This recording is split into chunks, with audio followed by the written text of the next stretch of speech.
Ford System Force Space, получается опечатанный корпус 3D принтере, материал полипластик. Получается, в нашем устройстве есть 4 ESP32K. Получается, вот внутри батареяны тек, чтобы осы камераларға питание беру үшін. Жалпы оның жұмыс жасауы былай.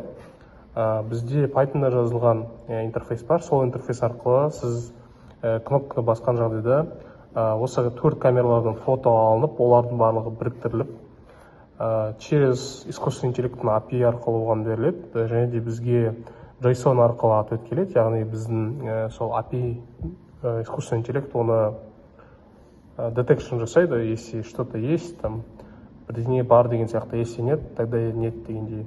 Оның барлығы бізде JSON форматында жалпы ответтер келеді, және де біз сол келген JSON форматтағы файлды алып, просто сол интерфейсқа шығарамыз, чтобы было понятно, наглядно, да. Получается, мында екі осындай порт бар, USB, Type-C, micro USB.